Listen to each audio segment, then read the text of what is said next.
Flosstube. This is Chelsea and this is my channel, Sound Mind Stitching. On my channel I talk about cross stitch, embroidery, just a little bit, and other random things that cross my mind. This is Flosstube episode number 5 and today is March 15th, 2022. I shared, maybe in my last video, maybe in 2 videos ago,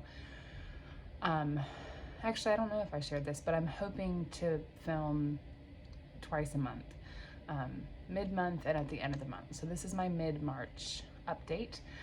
If you're new here, welcome. I don't know how you found me, but I'm honored that you're here and that you're trying it out.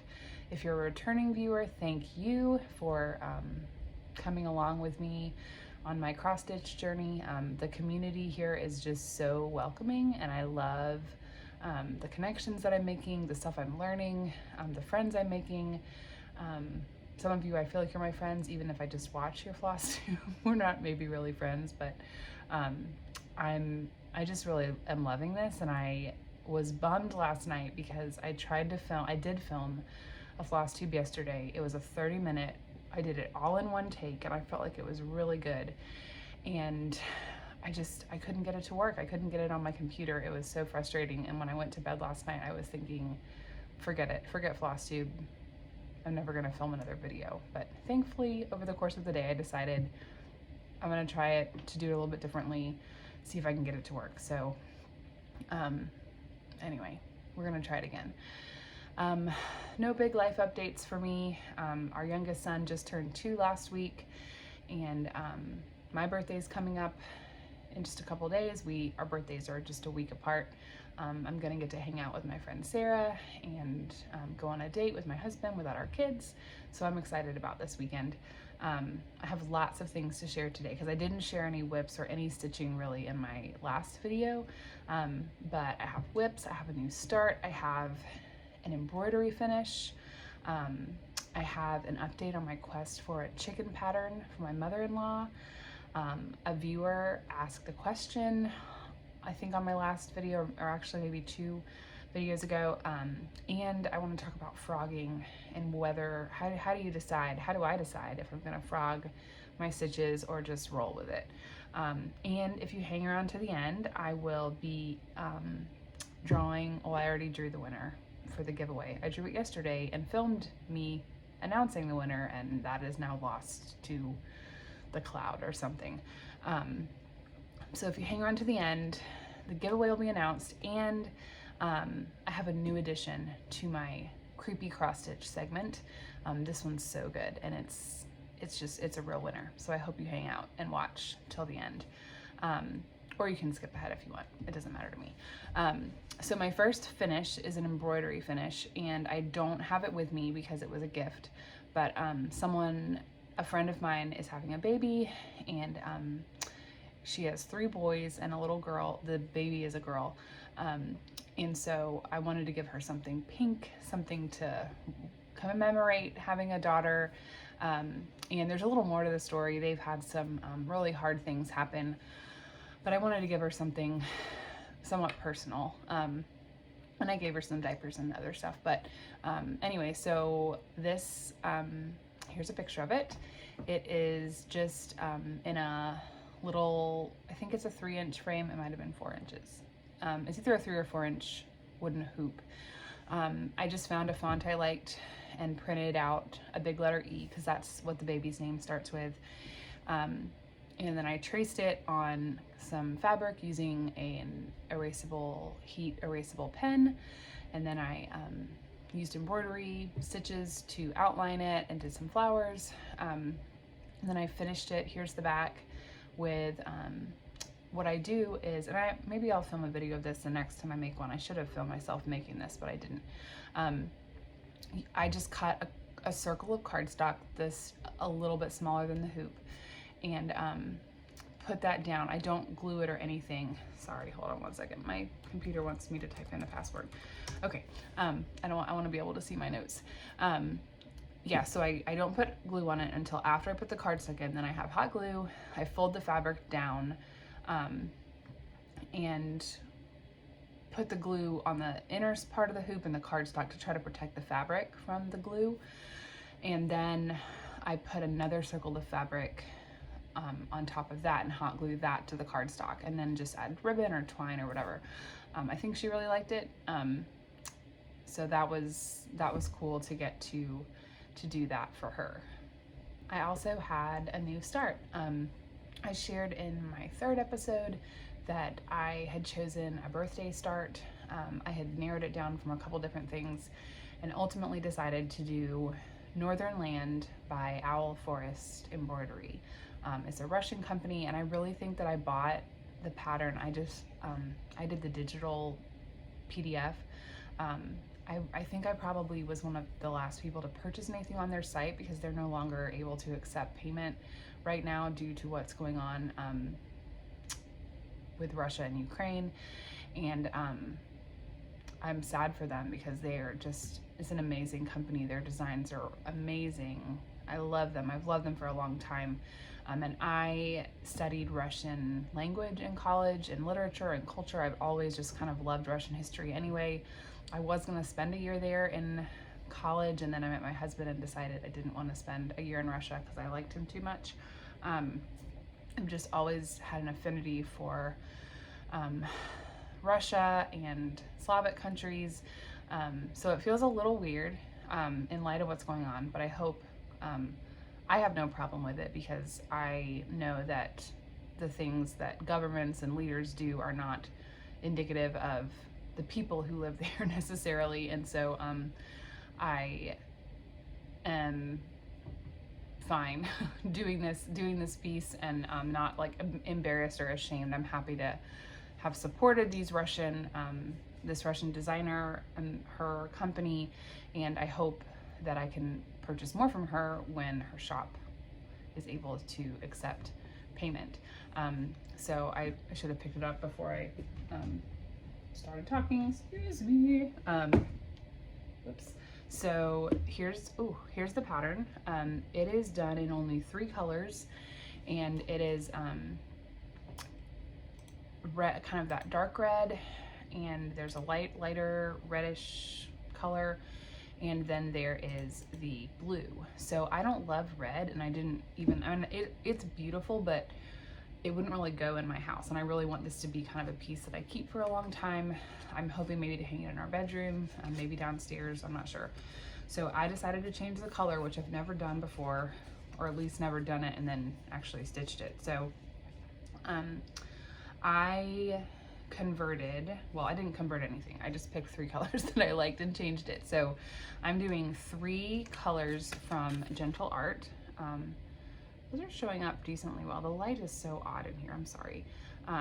It's like a glare. They're like glowing, you can kind of see. This is Deep Sea. Hold on, I'm gonna see if is that a little better? No. Tilted that way. No, not really, but whatever. Okay, so this is Deep Sea. It's kind of a dark blue.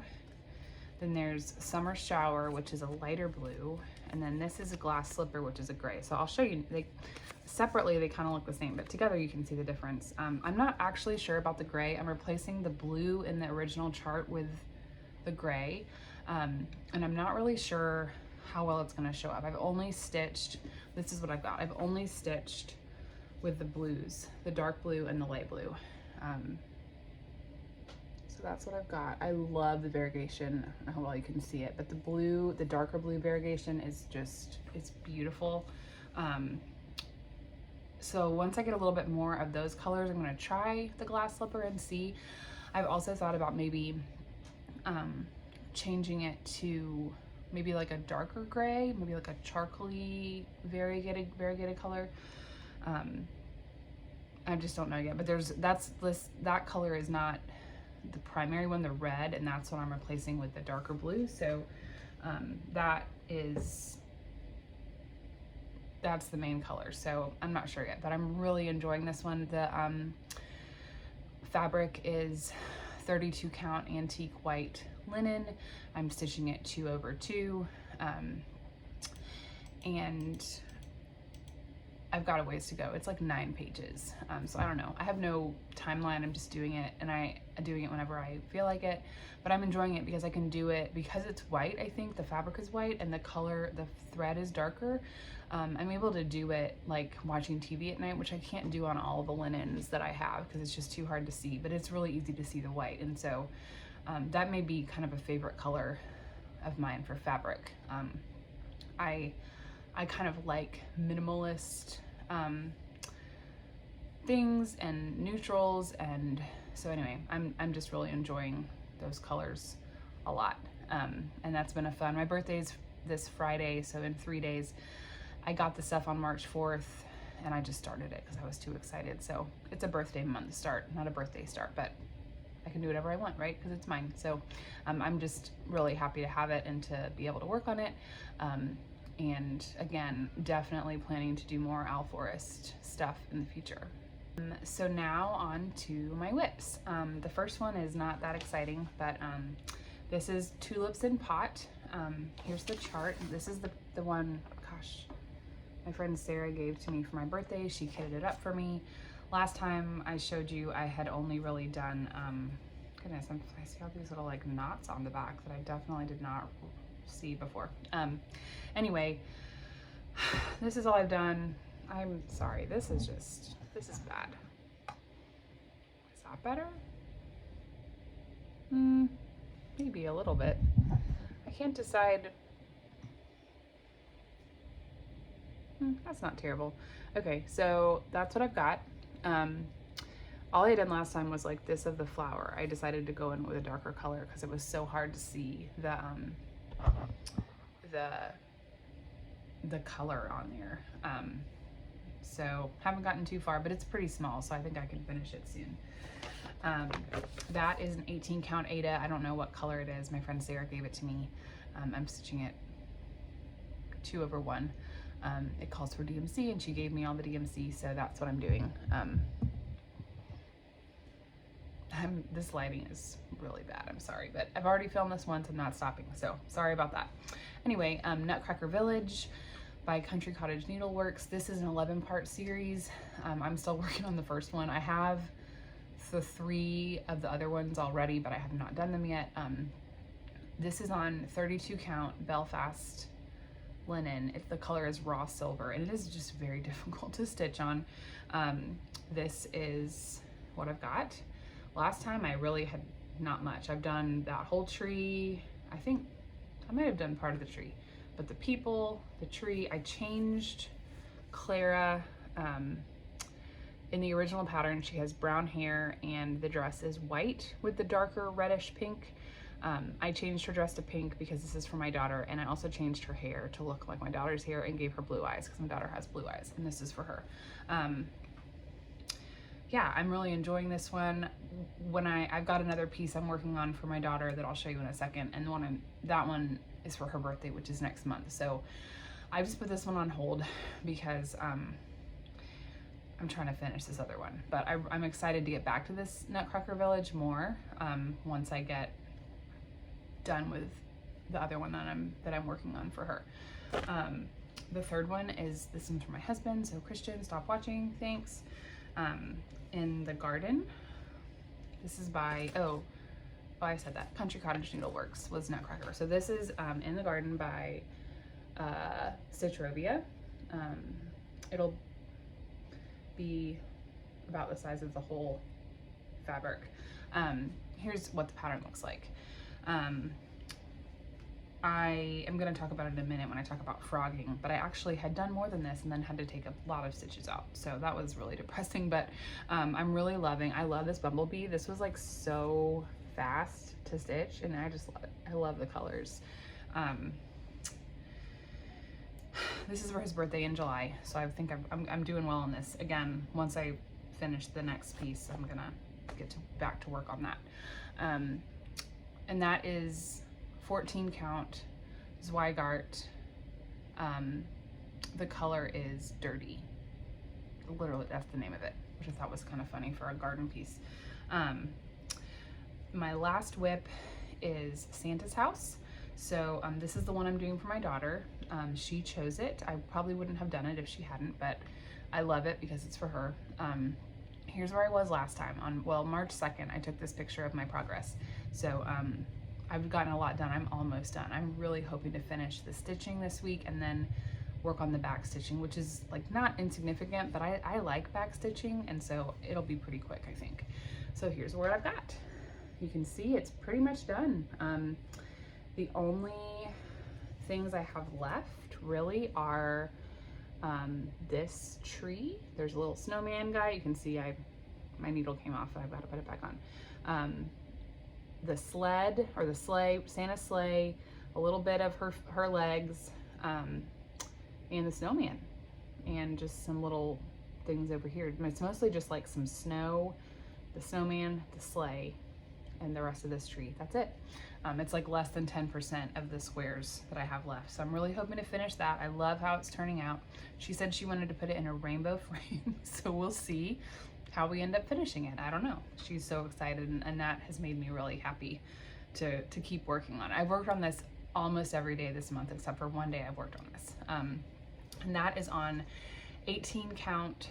I got it at Hobby Lobby. I think it was Zweigart, but it's Toast is the name. The original pattern calls for 28 count like gingerbread color, which was pretty similar, I think, in color. So I did 14 count. And I'm gonna pull this back out again in a minute to answer a question someone asked about gridding, because I did grid this fabric, so stay tuned for that. Oh, I forgot to say, on the garden, on Santa's house, I'm doing all the called for DMC. The Nutcracker Village, it calls for Classic Color Works. Initially I wasn't gonna do any of the overdyed. I was just gonna do the DMC conversions, but I ultimately decided, because of my friend Sarah, to do some of the overdyed. So the colors that are going to be in bigger blocks on the houses, which are kind of on some of the other pieces, we decided to do overdyed. So but I still have the DMC that I'm using for smaller parts. So I should have a pretty good amount left over on that. So yeah, those are all my whips. Really the one I've worked on the most was Santa. The other ones I did at the end of February, and I've mostly been working on Santa's house this month. And then I've been working on Northern Land by Al Forest when I get tired of Santa. So yeah, I'm hoping at the end of the month when I come back that I will have Santa's house, maybe not backstitched, but definitely finished with the stitching. 2 videos ago, I was talking about how I was trying to find a pattern for my mother-in-law for Christmas. She has kind of a farmhouse theme, and she loves chickens. I don't necessarily love chickens, and so I was trying to find something that I could do for her, and I came across Stitchonomy is a website, and they have a pattern club that you pay for monthly, and there's a lot of free patterns, and there is a chicken pattern. Here's what it looks like. I haven't started it. Oh, I keep forgetting to pull up the things I was going to show you. Okay. So this is what it looks like. There's 5 chickens. I'm going to cut one off, probably the one on the far left. So there'll be 4, because we have 4 kids, and these are her only 4 grandkids. And I'm going to kind of personalize the chickens, make them, I'm going to change up the colors, maybe put some words, either maybe the kids' names, maybe like Nani's chickens, or I don't know what exactly. I did get all the colors except for one, because I'm gonna stitch it on this color, which is not good coloring, but it's basically the same color as Santa's house. It's kind of a light brown Ada. I got this from Amazon. I don't know exactly what it is. And I got all the DMC floss that it called for, except for one color that was like the same color as the fabric. So these are the colors. I think it's gonna be super fun and really pretty quick. It's long, but it's not tall. Like it's wide, but not tall. So I'm gonna change up the colors. There's some pinks. I'll probably use some pink for the one for my daughter, because we also have 3 boys. So I'm gonna do that for her. And I also wanted to talk about frogging or not. In the time I've been on Flosstube and in Facebook groups, have seen people say, like, you know, always go forward, never go back, don't ever like take out stitches, just roll with it. And that was kind of, I liked that idea. Even though I'm a perfectionist, I really like the idea of never going back. And so a couple weeks ago in Nutcracker Village, I had finished this tree here and was working on like the presents and stuff underneath, and something was wrong. Like the counting was not matching up. And I realized after a really, really painfully long time that Clara, I had stitched her one stitch too low. So there's supposed to be 3 rows of stitches of like white snow underneath her, and there were only 2. Or there was only going to be room for 2 if it was going to line up. I had also already stitched the prince, but I made sure, and that was the only thing that was off. So the tree was in the right spot, the words were all, everything else was in the right spot, but Clara and the prince were too far down. So I poured over the chart and was like, I really think this is going to be okay. I'm just going to pretend like they were meant to be 1 stitch lower than they are, and I won't base any other parts of it off of them. I'll only count off the words or the tree or whatever, and I'll just have them be a little bit lower. And I really think it's not going to matter. It was going to kill me to have to take, I was going to have to frog Clara and the prince, and I had worked on her hair and picked out the color, and I loved how it turned out. And it was just like, I did not want to have to pull those stitches out. And I haven't gotten much farther past that, but I still really think it's not going to be a big deal. It's not going to change the chart. It's not going to, now that I've finished the prince and Clara, I don't even have to worry about the fact that they're 1 stitch lower. Like, no future stitching is going to depend on that placement. So I decided I'm going to be a type B for a minute and keep moving. But in the garden, literally maybe the next day, I realized that I had done this wrong. Again, here's the chart or the pattern or the model, whatever. I had gotten all the water, the blue water coming out of the watering can done. And I was starting to work on kind of the rain coming down from that cloud. And it wasn't matching up. I couldn't figure out what was going on. And I realized that I hadn't noticed that the pattern, the second page of the pattern, had a little bit of overlap. I don't know how I didn't notice it, because every multi-page chart has some overlap. I think it was my printer. It just didn't print it very shaded. And because I was going, it was this part, sorry, I'm not give you the finger. It was this horizontal part. And so I just made this part 3 stitches too long. Then I did the spout, and then I did the water. And the water was a pain in the neck. It looked amazing when I was done, but it was a pain in the neck. And so I was like, oh, do I have to pull this out? I don't know. But the whole rest of the chart, like the whole, if you're looking at it, the whole right side of the chart was related to that water. Like, I was gonna have to move everything. And this pattern has been really fun. It's really easy. Not a lot of color changes. I can outline it and kind of fill it in. So I wanted it to keep being easy. And so my choice was, don't frog it. And then every time you start on a new motif, you're gonna have to adjust it in some way and really think about how you're doing it. Or pull out the water, fix the spout, do it correctly, and you won't have to think about, you'll just be able to focus on each motif as it is in the chart. So I decided to pull out all the water. This is what the back of it looked like. It took me like an hour and a half. It was awful. But I'm glad I did it. I haven't really worked on this very much since then because I've been working on this other one, but I'm glad I pulled them out because I think it will make the chart continue to be something I look forward to instead of something that I dread. And I don't like dreading my cross stitch, right? That's not the point. The point is, I love it, I want to do it, I'm excited to work on it, and it brings me joy. And that was not going to bring me joy long term. It did not bring me joy to pull out the stitches, but long term I think it will continue to bring me joy. So I'm curious, like, what's your perspective on frogging? Do you pull them out? Do you pull them or leave them in? Does it depend? Are you all or nothing? I'm curious because I think I'm kind of in the middle. It just is going to kind of depend as I go forward. Okay, so that's all my whips, all of that. really quick, I want to answer a question about gridding. Someone mentioned that they don't see a lot of people do gridding on their cross stitch, and I can't actually remember exactly what her question was, but she just kind of asked if I could talk about why or how I do it. So on Santa's house, it's a little hard to see, but you can see I've pretty much gridded this entire fabric. I didn't do it all at the beginning. I did kind of the page by page, but I started at the middle. I have like a small metal ruler, and then I have one of my erasable pens, heat erasable pens, and I gridded, 10 by 10 squares. I did it on that one partly from a lack of confidence because I wasn't sure how well I would.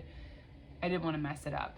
And I'm really glad that I did, because there's so many color changes that I like in some ways to do like color by color. So I might say, like for these different rooms on the house, I would do like all the green or all the red. And so I would have to I didn't always travel on the back, but I would move around with that color until I was out of the thread. And so it was really great to have the grid, because it was easy to figure out where I was depending on how much other stuff I had stitched.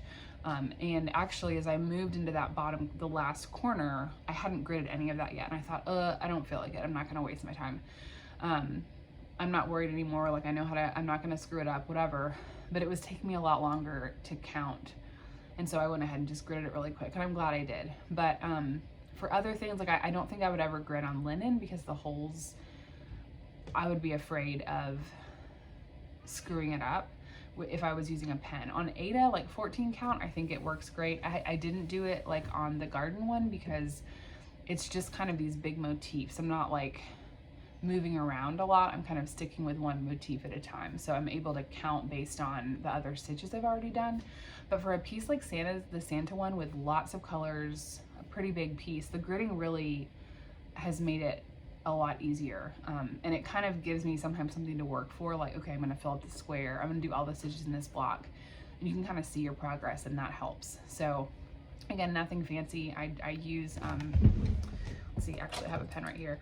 These Frixion, their Pilot brand. This is one of the clicker ones, but they also have like markers. It's like a gel pen, but it erases. You can use a blow dryer. When I'm done with this, I might actually video that. You just use a blow dryer and just blow it off, and all the pen will come off. I've made sure that will happen so that I don't screw anything up.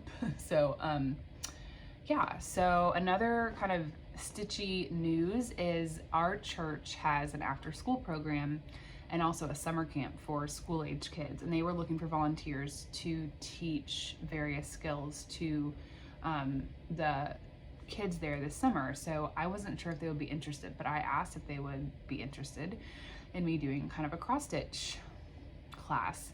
So I'm gonna be able to do that this summer. So I'm gonna be there for 7 or 8 weeks, 1 day a week, for like an hour tops. No more than 15 kids, and we decided on 7 being the youngest age. So I've already got some ideas. I've bought a couple things to try out and see the best kind of way to start.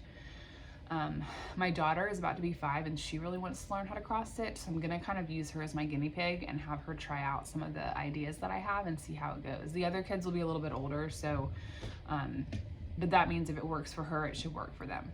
So if you have any tips on teaching kids how to cross stitch, I would love to hear them. Please leave me a comment, because I think I can do it, but I'm of course open to suggestions. So anyway, yeah, so the giveaway, I did a random comment picker for people that answered my question about the favorite season. The winner was Marie Smith. So Marie, please email me, chelseakcrouch@gmail.com. I put it down below. I asked what your favorite time of year was, and she said her favorite time was the summer. She says she gets the winter blues, which I also get, and the cold hurts. She lives in Northeast Texas. She loves the warmth, the sunshine. She also loves the beach, and that was a great answer, Marie. I'm not gonna judge anyone for anything, but I also love the beach, and I'm thankful we live so close. So congratulations. You can email me and let me know what you would like from 1, 2, 3 stitch up to $15. So it could be multiple patterns depending on the price, or just one, whatever you want, and I will have it shipped to you. Yeah, so again, that was for reaching 100 subscribers. And I'm just honored that anybody is interested other than my friend Sarah. So thank you for watching. And now it's time for what I know you've all been waiting for: creepy cross stitch. If you didn't see my last segment of creepy cross stitch, it is just random patterns that I find that I think are super weird, and I don't know why anyone would ever want to stitch them. I can't remember exactly how I ran across this one, but it goes really well with this video because it is entitled 65 Frogs. Here it is. I'll let you just take in the glory of it for a few minutes or a few seconds and really enjoy it. This is one of the funniest things I've ever seen. My husband proposed to me in a chapel on his university campus, and it has all these beautiful stained glass windows, and every time we would go in, it would be like, oh man, I didn't notice that one little thing. That's what this is like. It's exactly like that. If you really look at the words, oh, and you can buy this, so I'll put the link below if you would like to stitch this, or at least just buy it. There's a lot of puns, so there's well, first of all, there's a frog in a ballerina tutu, which I find really interesting. There's at the bottom, the tadpoles, kind of the progression of a frog's life. There's a frog wearing an angel costume with wings and a halo. There is a frog woman, I'm not sure what she is. There's a Santa frog. There are some tree frogs. Looks like there's a king or maybe a prince. It says pucker up, so I'm wondering if that's meant to be the frog prince. There's some that I don't understand, like the far left top corner, stick 'em up. I guess it's talking about sticking their feet to the window, maybe. There's a ball frog. There's a leapfrog. There's one that just says attitude. Frog crossing. My favorite is Hoppy Easter, on the far right. There's a walking frog, which is terrifying, holding an Easter egg. And then next to it, a Valentine frog saying, be mine. There's just, if you didn't see my last segment of creepy cross stitch, it is just random patterns that I find that I think are super weird, and I don't know why anyone would ever want to stitch them. I can't remember exactly how I ran across this one, but it goes really well with this video because it is entitled 65 Frogs. Here it is. I'll let you just take in the glory of it for a few minutes or a few seconds and really enjoy it. This is one of the funniest things I've ever seen. There are so many things to look at. It's kind of like a stained glass window. Like the more you look at it, the more things that you notice.